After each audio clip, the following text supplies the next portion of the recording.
اقامت کی نماز کی قضا، اس کا کیا حکم ہے؟ جو نماز اقامت کی حالت میں کسی انسان کی فوت ہوئی ہو، اس کو قضا کرتے وقت پوری کی پوری نماز پڑھنا ضروری ہے، چاہے اقامت کی حالت میں قضا کرے یا سفر کی حالت میں، بہر صورت اس کو پوری کرنا ہے۔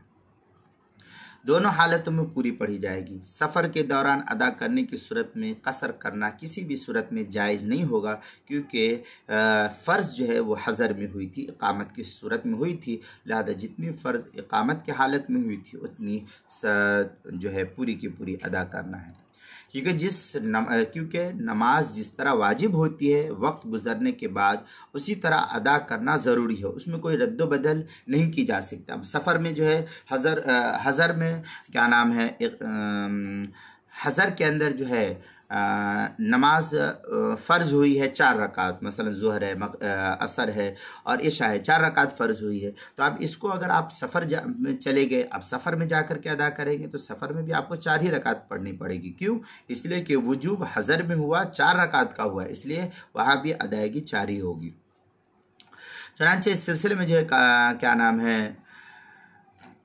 یہ تفصیل نقل کی گئی ہے، والقضاء يحكي ان يشابه الاداء سفرا وحضرا لانه بعدما تقرر لا يتغير۔ اس کے تحت جو ہے علامہ شامی لکھتے ہیں ای فلو فاتته صلاة السفر وقضاها في الحضر يقضيها مقصورا۔ اس طریقے کی عبارت علامہ شامی فتاوی شامی جلد نمبر 2 صفحہ نمبر 135 باب صلاة المسافر کے تحت جو ہے نقل کیا ہے، جو HM سعید کراچی کا چھپا ہوا نسخہ اس کے اندر۔ البحر الرائق جلد نمبر 2 صفحہ نمبر 137 باب المسافر، جو HM سعید کراچی کا چھپا ہوا نسخہ ہے، اور فتاوی ہند کے اندر ومن حکمہ ان الفائتۃ تقضی علی الصفۃ التي فاتت عنہ الا لعذر وضرورہ۔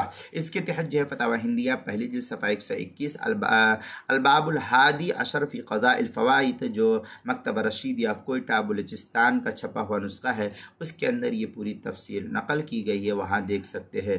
اسی طریقے سے نماز کے مسائل کا انسائکلوپیڈیا جلد نمبر 1 صفحہ نمبر 110 حروف تہجی الف، عنوان ہے اقامت کی نماز کی قضا، اس کے تحت جو ہے مسئلے کی تفصیل نقل کی گئی ہے، وہاں دیکھ سکتے ہیں۔